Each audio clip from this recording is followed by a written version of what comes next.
Welcome to partialark.com. Don't do that. In the grim darkness of the far future, there is only war. And a lot of weird shit. Roll to seize!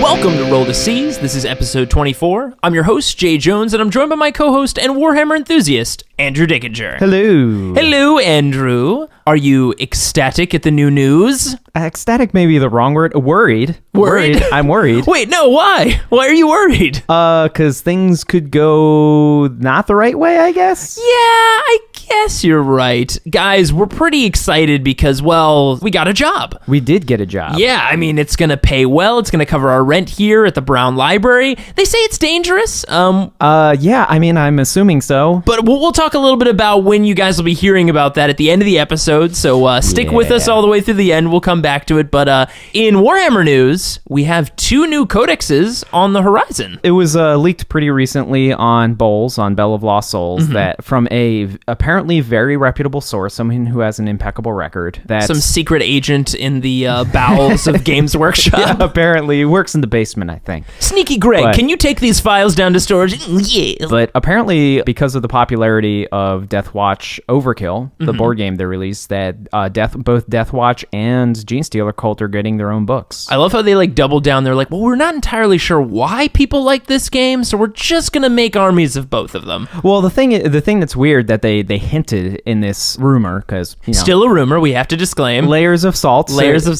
as you may apply. But from what we've been told, it may have been with regards to their financial standing, or because they've had their upheaval with their new CEO and stuff like that, and their new direction. That instead they're like, this is really popular because this was not a thing. This was not a planned codex release. I mean, both codexes weren't. No, it was like this was a standalone game with some standalone rules that you could apply to either the board game or the game itself, which is really awesome. Yeah, and they've been doing that a lot lately. They've been releasing these, different one-off board games, which, I mean, so clever, not only to make singular board games with your own universe, but then also make the models applicable and even the rules applicable in the actual game. Essentially, cross-platforming in the tabletop scenario, which is just crazy. Is really cool. Yeah. And I mean, I've been using the Genestealer Cult, which we'll get into in a second. Yes. The only thing I'm worried about is they need new units. Like Deathwatch, there's no way that can stand on its own. Like of course. it's like 10 guys. I think it's like 10 dudes. Yeah. But there is something exciting about an army that is potentially just elites, just singular units or small pockets of units. There is something cool about that. Well, the one thing that it's been described as, which is uncommon for Space Marines, even though Space Marines are supposed to be like the elite of the Imperium, this is like Space Marine Black Ops. Yeah. Essentially. Now, it is an agent of the Inquisition. They are a branch of the Order Xenos. I wonder, do you think there'll be some kind of rules where you can mix the Inquisition with Deathwatch? I was always hoping that Grey Knights, Inquisition, Assassins, and then now Deathwatch were all just sort of one thing. Yeah, that would be super cool if they were. Like, maybe if you took an Order Xenos Inquisitor, then that unlocks Deathwatch as troops for you. Yeah. But yeah, they definitely need new stuff. But as well with the Genestealer Cult, having played with it and with what's available, they need more. Do you think it's possible we'll get a troop unit of just those little baby familiars just running around, those little dudes? Well... just 2 points apiece, and all they do is make you uncomfortable. That's their only rule ability. They tickle you? They tickle you.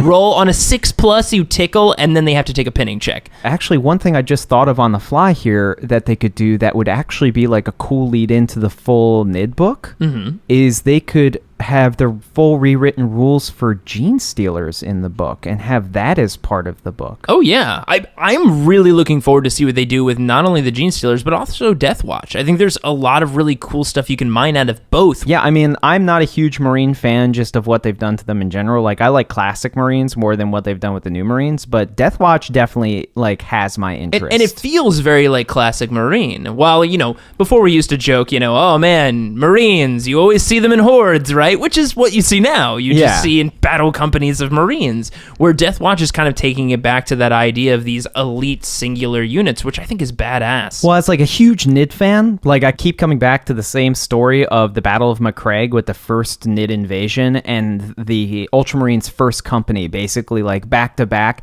against like thousands of Genestealers and Termagants and shit. And like, yeah, they all died, and that's a huge hit to the chapter. But like, you just imagine this scene of just 300 style, Battle of Thermopylae type of thing of just these 100 guys, just back to back in Terminator armor, just like piling like 20, 30 feet high piles, basically of creating their own living cover. Well, no longer living, but basically just mowing down Genestealers and just piles high of these like lictors and hive tyrants and just like crazy bodies of tyrannids. Yeah, and like that as like an army, being really into the hobby aspect of the game, that opens some really cool like army theming possibilities of just like, because the Deathwatch, if you don't know, the Deathwatch specifically is selected Marines from all chapters that are taken to be basically part of the Deathwatch. So they all Deathwatch Marines that you'll see have one shoulder pad, one pauldron that has their mother chapter essentially on it, and then all the rest of their armor is black to symbolize the Deathwatch, to tell where they've essentially come from, and where they are now. Never forget. Yeah, and so that's cool, like, because a lot of those Space Marine chapters normally would have nothing to fucking do with each other, but like in this essence, they have to shed all of their previous notions and work as one. It's really cool. It's the Mighty Ducks of the 40k universe, right? Quack. Right, quack, quack, quack, quack, quack, quack, quack. They're screaming this as they're charging into like hordes of tyrannids. The mothership is just like, the tyrannid mothership is just like, we have no idea what's going down there. And suddenly they feel fear for the first time. They're forming the V. Pull the army back. We can't take this kind of firepower. The Swarmlord just looks and it's just like, I don't want anything to do with that. Just I love that. Way. Like, because of the Deathwatch, like tyrannids could be deathly afraid of ducks. Like, they go to planets and they hear quacks and like they just run away. Now, anyone has to promise us, if you get Deathwatch as an army, you have to yell quack, quack, quack every time you're about to fight somebody. It will confuse them, but they will love you afterwards. So that's our news from what we're seeing kind of out in the community these days. And now let's talk about our favorite topic, Seasons of the Month. You're going first, Jay. Boom! God, that was fast. So for anyone who doesn't know, our Season of the Month is where Andrew and I will talk about our biggest mistakes in our most recent tournament. And if we learn any lessons where, unless it has to do with a hive tyrant, we don't typically learn do. Lessons.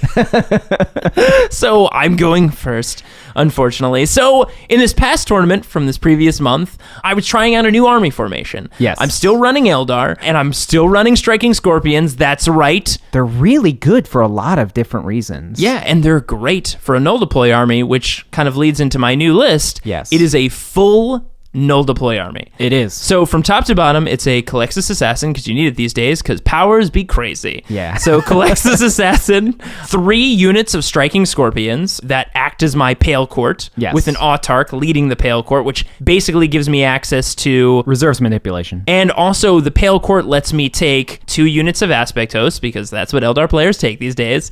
And, why not? And it also gives me the auto 6 run, which is huge. I cannot emphasize enough, having played against Eldar players, including in a recent test game that Jay and I played, where he was just running some scat bikes so I could test stuff. Not having the auto 6 is a big deal. It's really amazing to just constantly move them 6 with their battle focus. 6 that's unimpeded by terrain. Of my 2 other aspect hosts, I've got fire dragons, just 3 units of kitted out fire dragons with a cloud strike, which we'll get to. Yes. And then 3 units of warp spiders, because look, you monster. You kind of have to take warp spiders. I'm not taking them in units of like 8. I don't have 40 of them. It's just 3 units, decently sized. They're jack of all trades. They're you the best. Them. They're the best costed unit in the game. Just like hands down, when you really take the brass tacks of it all, with everything they have, they're so good. Yeah. Now the fun thing about this army, if you look at all of it, the cloud strike deep strikes. warp spiders can deep strike. Now, how did you get access to a falcon, though, Jay, without a CAD? You know, that's a very interesting question. But guys, it turns out, if you actually look at the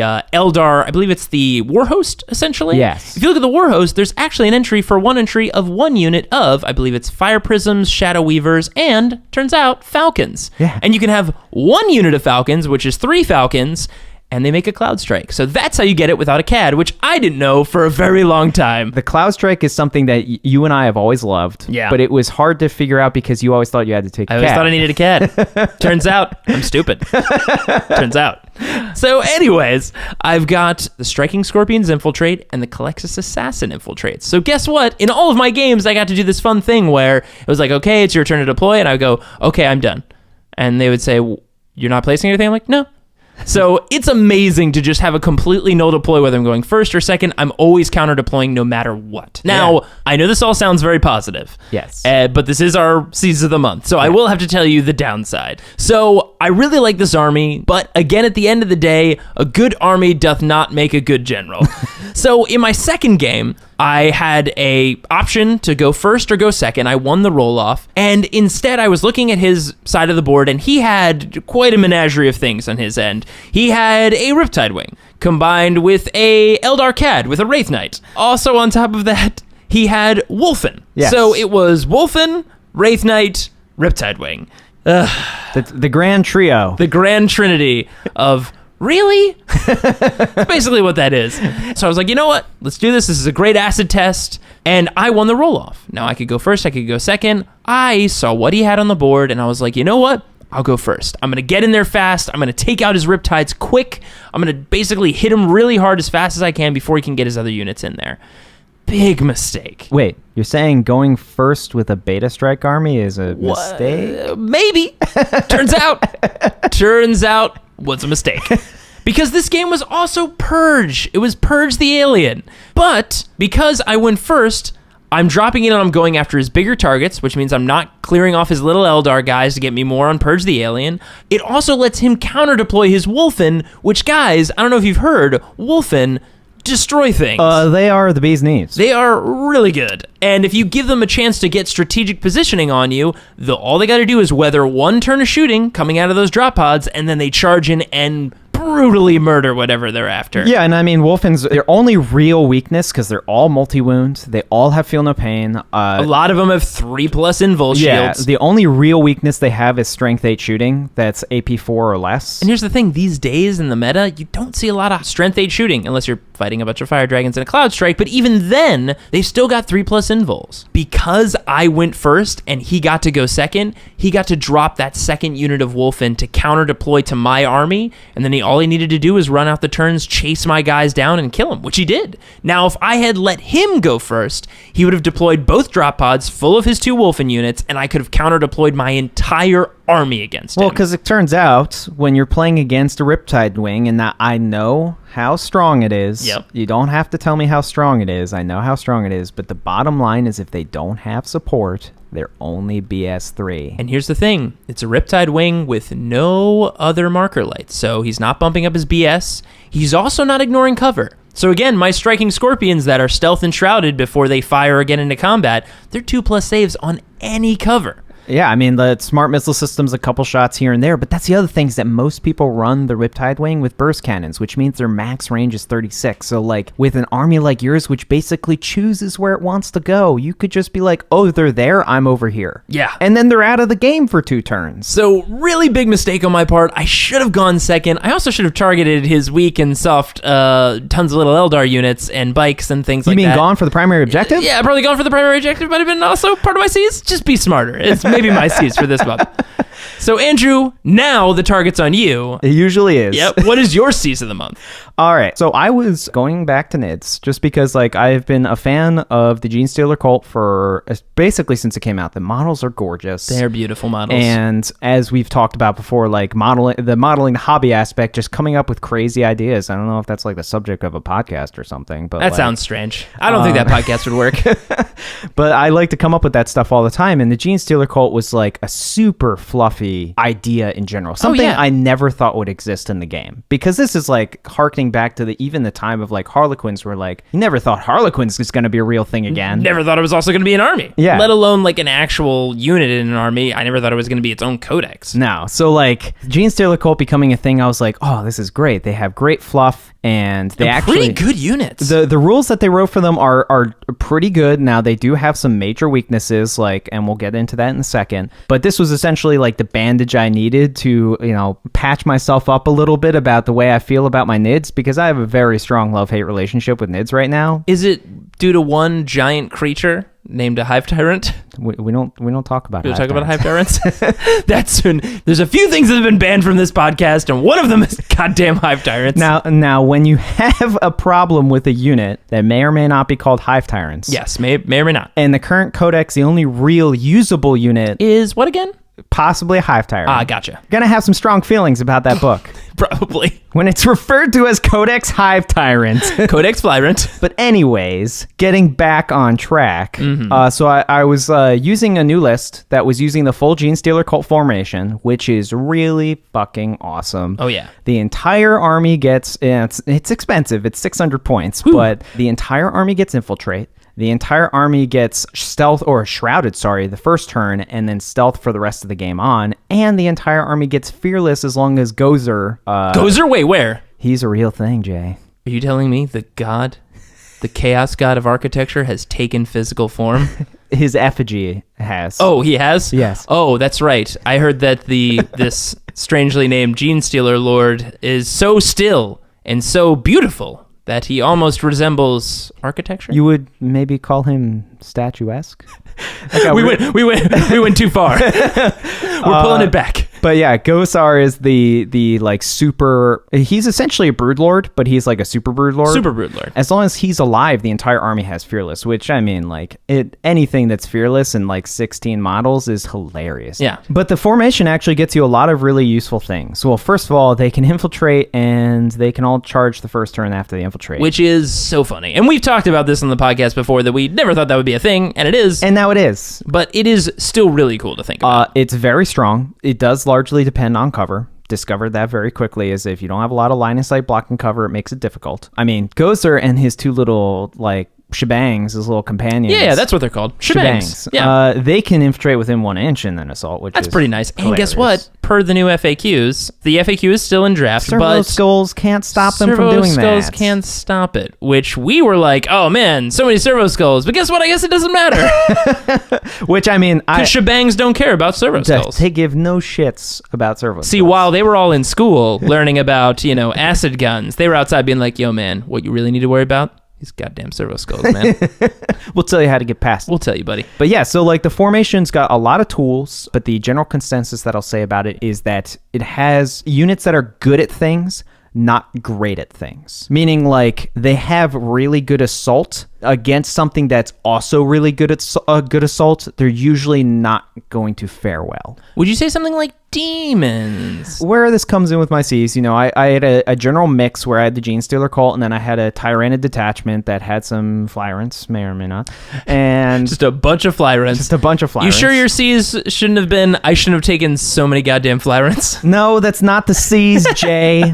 So Flyrants did what they always should do, which is they performed exceptionally. Because they're great? Because they're great units. The Cult I had some problems with, but in my first game, I played against the Demon list. Now, this wasn't just any Demon list. This was a Demon list on steroids. Ooh. It had, now granted, in a kill points game, it would have nightmares. This army was using the new Demon Decurion Detachment, which means it has the whole corruption business going on. But it was using a Murder Horde and the Burning Sky Host. Now, if you don't know what those are, the Murder Horde is 8 units, number of corn, of either Bloodletters or Hounds. Mm-hmm. I don't think you can take Blood Crushers in that one, because usually a lot of the other ones give you mix. Maybe you can, but specifically we'll identify with Hounds here, which Flesh Hounds of Corn are great. They're like the warp spiders of demons. Like you take them. They're just so. There's a reason you see K and it's nothing but Hounds. They're so good. They're all 2 wounds. They're T4. They have a ton of attacks. And then in this Murder Horde, if they're within 3 inches of another one of the units in the horde, they all get an additional attack. which means they have like 5 attacks on charge. Not bad. At strength 5 because they're Not bad for furious assault charge. demon-y guys. Whew. You think that's a lot. And then add on top of that the Burning Sky Host and add 9 units of 3 Screamers. Good. So that's 17 units right there. And Screamers, I did not realize that you roll a d3 per guy and then add +1 per guy. That Vector Strike. They have so many auto strength 4 hits. It's crazy. Yeah. They really weigh you down with all those attacks. And especially since unlike I think it was 5th edition when they had it with flatting out, like you don't have to go single directional anymore. Like you can just double back on You yourself. can just zip around like Zoro. Yeah. So like Zoro used to be a screamer, right? yeah, He that was makes- one of the famous from around the Horus Heresy. He was like a space shark, I guess. Yeah, he was. He was a space shark. Zoro, the space shark. Look him up. But so then you have those. So that's 17 units. And then he also had Kairos, which I'll get into my season in a second, which Kairos is always Kairos. The bottom line is there's tons and tons of shit. Like so many units, there's no way I could ever hope to kill them all. Yeah. Like it's just not possible. So what I did, I should have just realized what once again, a mission problem, just play towards the Hey, mission. you just... It's not as bad as yours. Fine. Fine. But the mission was, I believe it was Emperor's Will, which is you have the one Emperor's Will objective in both deployment zones, and then some Maelstrom missions because we play ITC. And I didn't camp my 16-man Fearless unit on my Emperor's Will objective for reasons. I see where you're going with this. So I basically... Mistakes were made. I basically abandoned my Emperor's Will objective. Good. So it gave him the ability to corrupt it, which Good. meant that I had to kill everything on it because I have no obsec because then I can't get it. Uh-huh. So that was a smart choice. That was a good move. But then I had first turn, which actually for this army is amazing because with the ability to infiltrate and charge. You get that first turn charge essentially with Gozer and the shebangs. Yeah, and the shebangs, but possibly dependent on terrain with everybody else as well. Oh, yeah. And the acolytes in the Genestealer Cult are nasty as fuck. Absolutely. Now, I was dumb. I don't normally play with psychic armies. And this didn't really compute into my head that I had 12 psychic dice stock. He only had Fate Weaver and then a single Herald. His psychic was low. He was never going to be able to get powers off just because I could just actively deny, and then also with Shadows and him being lower leadership, just the risk of stuff happening. That's true. It's a weird thing to say, but I shouldn't have actually done anything with Kairos. Which, it turns out, you did. I did. I devoted so much of my early game firepower from my Flyrants into trying to kill Kairos, and it ended up taking me 3 turns to kill him. And that 3 turns could have been spent killing actually all the dogs, which were my real problem. Now, he deployed the game. He bubble wrapped Kairos with a ton of units, so I couldn't ever possibly assault him. And to his credit, it was basically him kind of serving up this hey, you want to go for Kairos? Look at how much I've protected him. Oh yeah, I mean he baited me in he knew his army and I did not, and I fell for the trap. Hey, It happens. it does. And so I devoted all this crap for Kairos, and it was a huge mistake, and it was first turn night fighting, and so he could jink with a 3-up and then re-rolling 1. It was just dumb. Oh. It was super, super, super dumb. I should have been killing as many dog units as I could because they're fast. They were the only things on the table because he was deep striking all of the Screamers because they can just deep strike and then do their flat out bullshit, which I fucking hate. But I literally had 2 full turns to burn down as many dogs as I could, and I didn't do it, and it cost me the game because what happened was it allowed him to have at least 4, more like 5 totally unhindered dog units to hit midfield and tie up all of my army. But that's essentially my C's is target priority. Know your army, know what you're fighting. That was just so dumb. And I think this is an important reminder too before we go into the next segment. I think it's good to think if you run a game for trying an army for the first time and you've never really tested it, it's something completely different than what you're doing. Don't be hard on yourself. No. Sometimes we get into the strategic mind of how we play other armies, and when we shift to something, it feels weird and it feels different, and oftentimes it feels bad if we lose a game because of it. I think a lot of times it comes down to just knowing your army and just getting used to how it plays and more importantly, how it plays against other armies. What are you saying? We kind of have extreme reactions on occasion? Occasionally we do. Andrew and I have multiple times left tournaments been well, that army didn't work at all. It was terrible. Throw everything out. Never making small changes. Always just throwing it completely out the window and trying something completely different. Because, guys, we are really good at strategy. So, Everyone, those are our Seasons of the Month, and that'll take us to the Brown Library.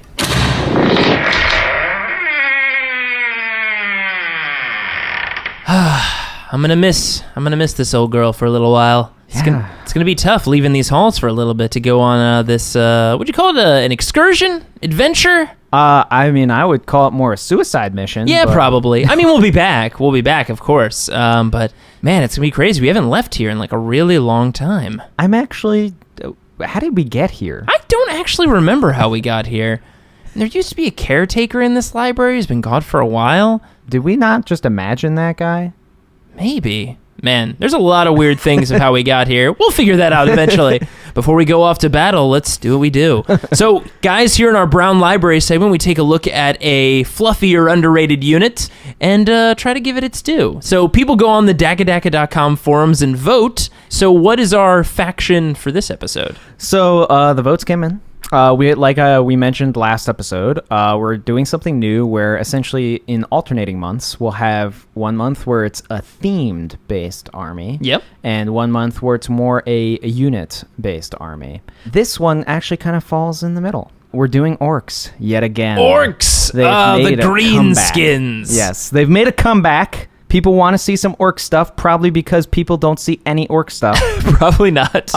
But delving back into the book, there's a lot of things I missed in that, but I did not give that book its due. As much as we've worked on it and I try to come up with cool ideas, they have actually a lot of good stuff I never really noticed. The grots, right? The grot. Just a whole army of grots. Just everything. I mean, of course. All right, everybody. Well, that was episode 24 of Roll.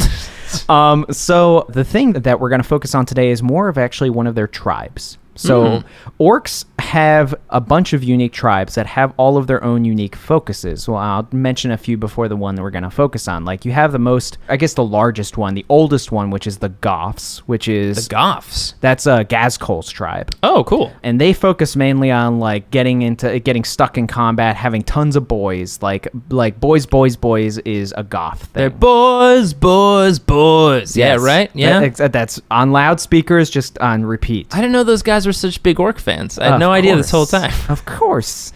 But then you have the ones that probably the most popular, which is the Bad Moons. Mm-hmm. The Bad Moons. They're the yellow color, right? Yes, they're the richest of the orcs, and that's where the Freebootas and the Flashkits, my favorite unit, hail from. Is the Bad Moons. They get all the best shit, and they're the aristocracy of the orcs, essentially. It's so funny to think that orcs would have any kind of aristocracy. It's really just the biggest people and the people with the most teeth. Yeah. And then the last one we'll talk about, you have some like the pharaoh ones, like the snake bites, and then you have the blood axes, which are actually meant to be the most strategic ones. The blood axes are? They're the blood axes. They have their own version of commissars, and they're the most disciplined, but none of the orcs trust them because orcs don't trust strategy. So they're all the mistrust for blood axes is unfounded. Really? They just mistrust them because everybody just thinks because they're smart? Because they're disciplined, that then they're not orky?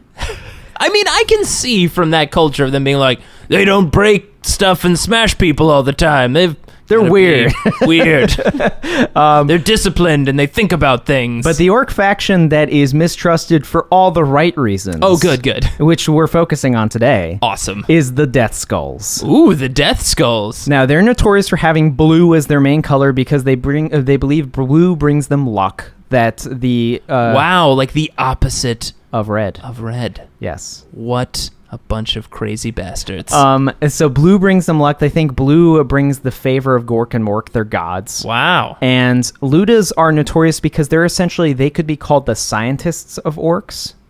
If there was such a thing. They have the highest understanding and curiosity towards technology, but this breeds them to be the biggest cutthroat thieves that you'd they will seriously steal all your shit in the most conspicuous way while you're still looking at them, and then will fight you because it's been theirs all along. Wow. They are douchebags. I can see why people don't like them.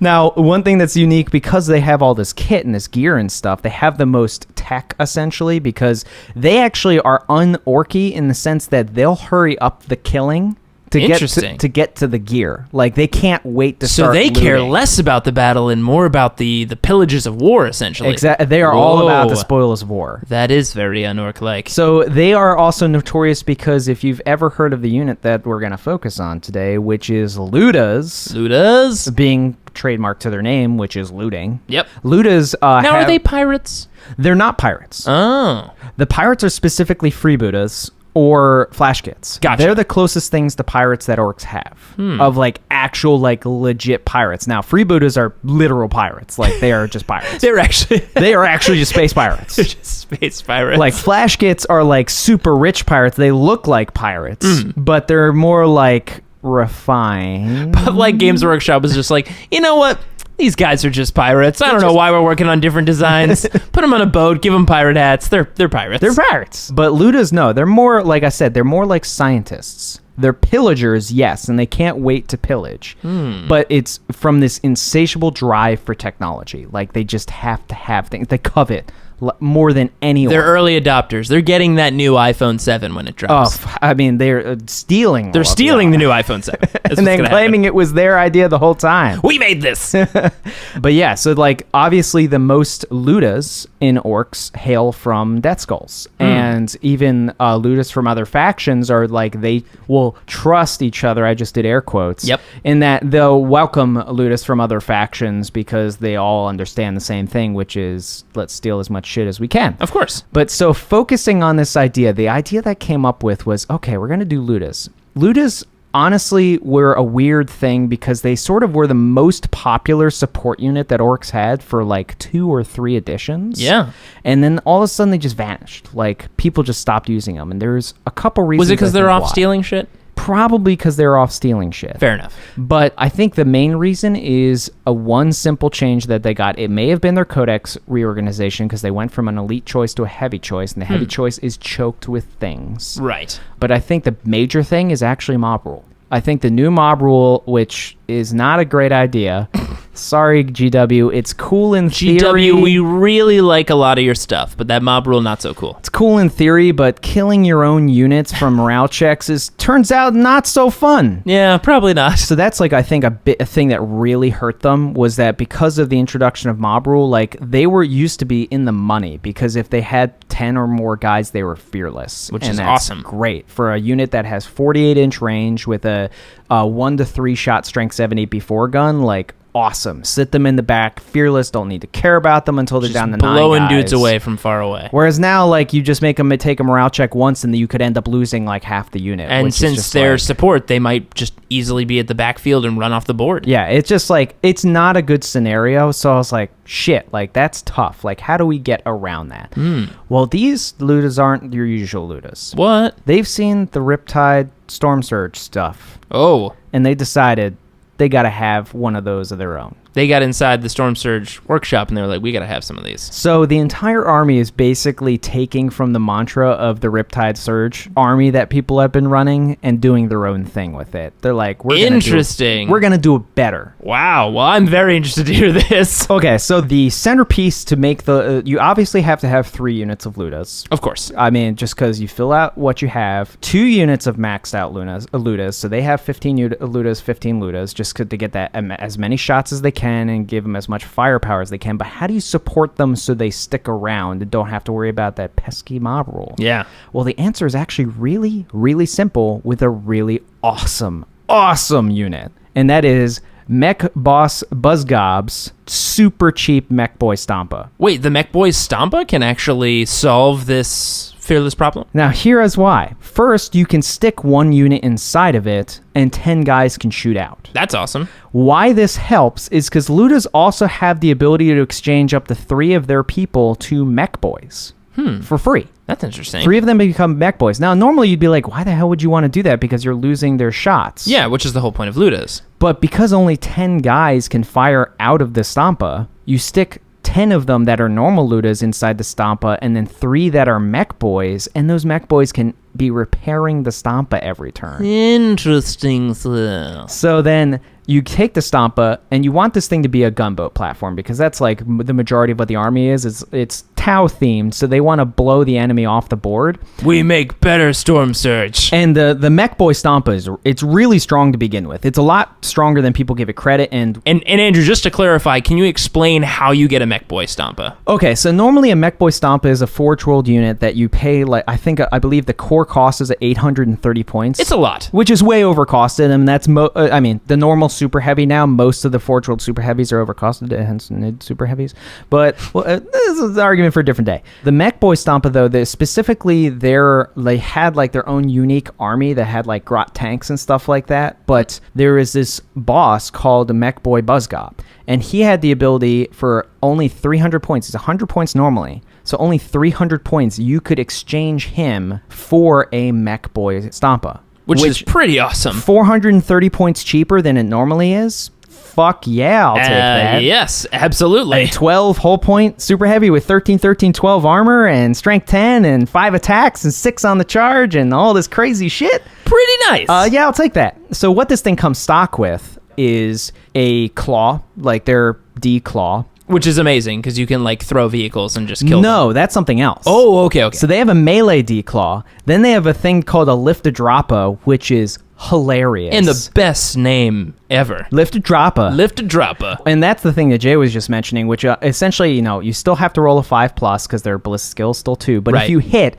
it auto kills any 4 whole point or less vehicle that started the game with 4 whole points or less. It's just the funniest thing. It does it even better, though, because it not only just insta-kills that thing, but then allows you to chuck it 2d6 inches in the direction of you want and cause an explode results. Which, against some armies, that can be really mean. Well, because it can't be within 1 inch of an enemy, but that's fine. The minimum distance you roll for explosion is 1 inch. Is 1 inch. So you're going to auto get explodes result as provided you get the distance with the... But I mean, like, the coolest thing is with transports, you can throw them off the board and the guys inside are all dead. They just die. It's hilarious. No, I have had we had a buddy at the tournament who wasn't convinced of it until he threw a catacomb command barge off the board in the first turn. Goodbye, robots. He was just like, oh, that catacomb command barge, it's now gone. Wow. And it's gone. Jeez. It also has a D-shot, a single D-shot, the Gaze of Mork. Which, again, you need a Ork. 5+, but hey, if you can get an extra D-shot in, it's fun. Here's where the significance of that comes into play, though. All of the weapons on this thing are like 60-inch range. Absurd. That's really far. Except for the 3 big shooters it has, which who cares? They're still 36-inch range, but you're not there for that. But here's where it comes into play. It has the chance to, for 100 points and 50 points, take a chest-mounted Def Cannon, as it's called. You may notice the Def theme going around with this army. Yep. With Def Guns on Lootas and now Def Cannon on this guy. Death Skulls. And the Death Skulls. But you have a Def Cannon in its stomach. You can also exchange its D-Claw for another Def Cannon. So many Def Cannons. Now, I've done this. Some people may disagree with this. Now, the reason I think this is actually the better choice, and you and I have had like long discussions about Wraith Knights and whether to have sword or not, and like how it's actually not so cut and dry, because it's still a strength 10 AP2 platform with a lot of attacks. It is. And stomp.